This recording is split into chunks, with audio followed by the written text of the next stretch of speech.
भक्ति योग में प्रेम प्रेमी और प्रेमास्पद का प्रसंग सत्संग का 149वां दिन। भगवान प्रेम के अधीन है। भगवत प्रेम में कितना आनंद है इसको कोई कह नहीं सकता। उस प्रेम में जो आनंद है वह आनंद मुक्ति में जन्म मरण से रहित होने में भी नहीं है। कारण कि मुक्त होने पर, जन्म मरण से रहित होने पर दुखों का नाश हो जाता है और मनुष्य संतुष्ट हो जाता है। कृत्य कृत्य, ज्ञात ज्ञातव्य और प्राप्त प्राप्तव्य हो जाता है। परंतु प्रेम प्राप्त होने पर मनुष्य संतुष्ट नहीं होता, परंतु तो उसका आनंद बढ़ता ही रहता है। वह प्रेम अविनाशी और चिन्मय है। जैसे धन और बढ़े और बढ़े, इसी तरह कैसे प्रेम की लालसा भगवान के प्रति ये हो जाती है कि और बढ़े और बढ़े। उसकी प्राप्ति किसी क्रिया से, अभ्यास से अथवा विचार से नहीं होती। विचार से जड़ता का त्याग हो सकता है, अपने स्वरूप का बोध हो सकता है, पर प्रेम नहीं हो सकता। प्रेम की प्राप्ति में भगवान, मैं भगवान का हूं और भगवान मेरे हैं, इस विश्वास की गाढ़ता, दृढ़ता होती है। दूसरे शब्दों में, संसार में हमारा जो खिंचाव है वह भगवान में हो जाए तो वह प्रेम प्राप्त हो जाता है। उस प्रेम को देने वाले भी भगवान ही है। भगवान की दी हुई सामर्थ्य से ही मनुष्य कर्मयोगी होता है। उनके दिए हुए ज्ञान से ही मनुष्य ज्ञानी होता है और उनके दिए हुए प्रेम से ही मनुष्य प्रेमी होता है। मनुष्य में जो भी विशेषता, विलक्षणता देखने में आती है वह सब की सब उन्हीं की दी हुई है। सब कुछ देखकर भी वे अपने को प्रकट नहीं करते, यह उनका स्वभाव है। अगर भगवान से कुछ मांगना है तो प्रेम ही मांगना है, कुछ पाना है तो प्रेम ही मांगना है, भक्ति मांगनी है। एक प्रेम के सिवाय मनुष्य को कुछ नहीं चाहिए।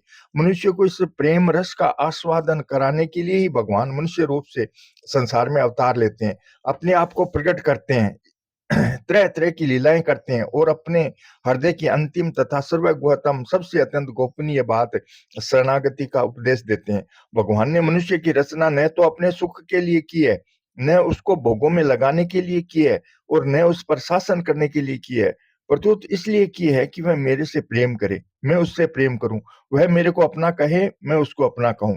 वह मेरे को देखे, मैं उसको देखूं। मतलब है कि भगवान मनुष्य को अपना दास, पराधीन नहीं बनाते, प्रत्युत अपने बराबर का बनाते हैं, अपने बराबर का आदर देते हैं। इसलिए भगवान भक्ति देने में संकोच करते हैं, क्योंकि भक्ति में मनुष्य भगवान का दास बन जाता है। इसलिए श्रीमद् भागवत में आया, मुक्ति ददादी कर ही चित समय न भक्ति योग में।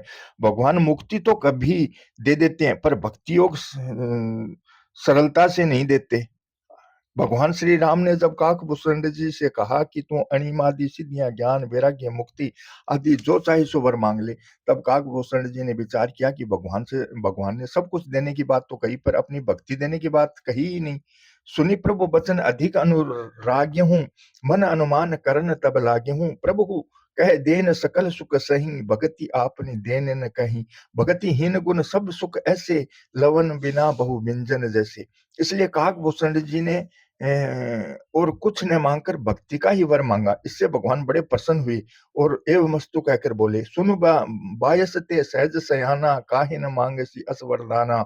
सब सुख खाने भगत ते मांगी, नहीं जग कहूं तू ही सम बड़ भागी। जो मुनि कोटि जतन नहीं लही, जे जप जोग अनल तन दही। रिझऊं तेहि तोरी चतुराई, मांग्यो भक्ति मोहयति भाई। मतलब है कि भगवान अपनी ओर से भक्ति नहीं देते हैं, पर कोई भक्ति मांगे, जिद पकड़ ले तो वे भक्ति देकर बड़े प्रसन्न होते हैं। कारण कि भक्ति से भगवान और भक्त दोनों को ही आनंद मिलता है। इसमें भगवान को भी आनंद मिलता है और भक्ति करने वाले को भी आनंद मिलता है। इसलिए भगवान भक्ति चाहने वाले को भक्ति देकर खुद उसके दास बन जाते हैं। मैं तो हूँ भक्तन को दास, भगत मेरे मुकुटमणि। भगवान दूरवास जी से कहते हैं, अहम भक्त पराधीनो हस्वतंत्र इव द्विजय, साधु भीर ग्रह सत हदो, भक्तेर भक्त जन प्रिय। हे ब्राह्मण, मैं सर्वथा भक्तों के अधीन हूँ, स्वतंत्र नहीं। मुझे भक्तजन बहुत प्यारे हैं, उनका मेरे हृदय पर पूरा अधिकार है। मयि निर्विद्य हृदया साध्वय समदर्शना, वशी कुर्वन्ति माम भक्त्या सत्रय सतपति यथा। जैसे सती स्त्री अपने पतिव्रते से सदाचारी पति को वश में कर लेती है, वैसे ही मेरे साथ अपने हृदय को प्रेम बंधन से बांध रखने वाले समदर्शी साधु भक्ति के द्वारा मुझे अपने वश में कर लेते हैं। भगवान किसी भी साधन से बस में नहीं होते, पर भक्ति से वे बस में हो जाते हैं। इसलिए भगवान कहते हैं न साधयन्ति माम योगो न सांख्यम धर्म उद्धवे न स्वाध्याय सत्य पस्तयागो यथा भक्तिर ममोर्जिता। हे उद्धव, योग सांख्य ज्ञान धर्म स्वाध्याय तप और त्याग भी मुझे वश में करने में उतने समर्थ नहीं है जितनी मेरी अनन्य भक्ति है। अनन्य भक्ति करने वाले के तो मुझे बस में होना ही पड़ता है। पराधीन होने से जीव को स्वतंत्रता होने में आनंद आता है, पर परम स्वतंत्र होने से भगवान को पराधीन होने में, किसी के बस में होने में मजा आता है। कारण कि जीव को स्वतंत्रता दुर्लभ है और भगवान को पराधीनता दुर्लभ है। नित्य विरह और नित्य मिलन, मैं भगवान का हूं और भगवान मेरे हैं, इस प्रकार भगवान में आत्मीयता के समान दूसरा कोई साधन नहीं है, भजन नहीं है। आत्मीयता से आनंद घन भगवान को भी आनंद मिलता है। भगवान अपने आत्मीय जन को अपना सर्वस्व प्रदान कर देते हैं।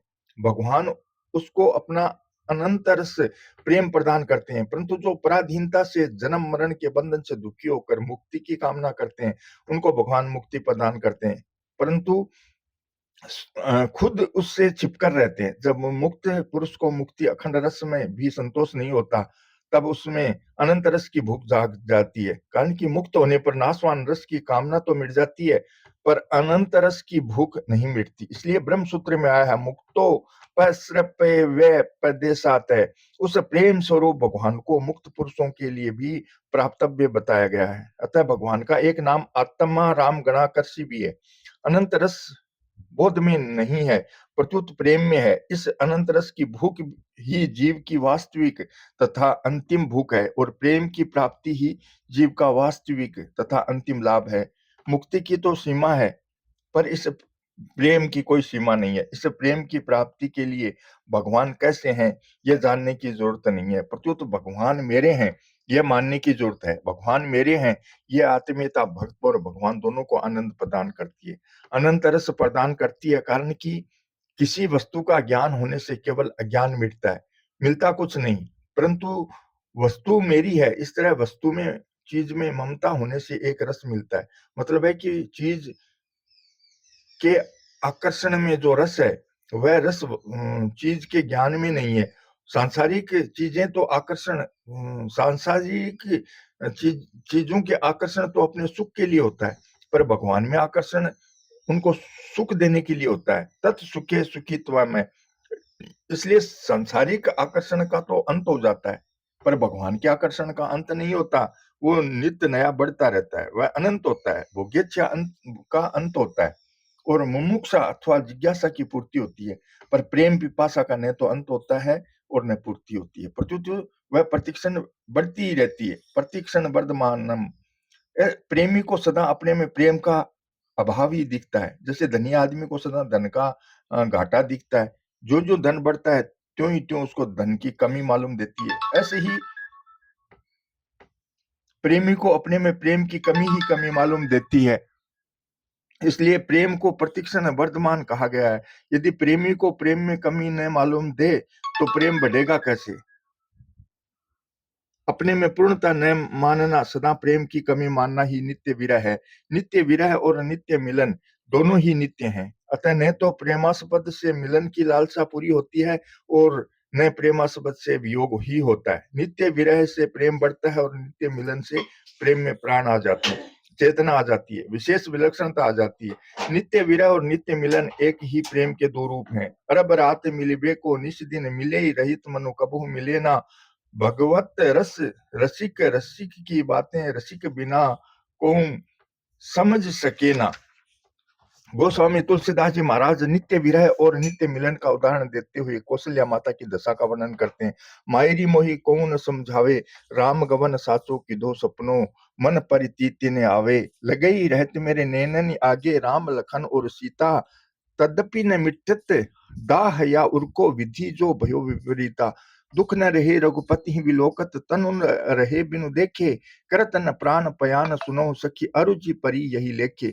कौशल्या के विरह वचन सुनि रोई उठी सब रानी, तुलसीदास रघुबीर विरह की पीर न जात बखानी। यह नित्य विरह और नित्य मिलन की भगवान अपनी ओर से कृपा करके प्रदान करते हैं। जय श्री कृष्ण। श्री कृष्ण गोविंद हरे मुरारी, हे नाथ नारायण वासुदेवा।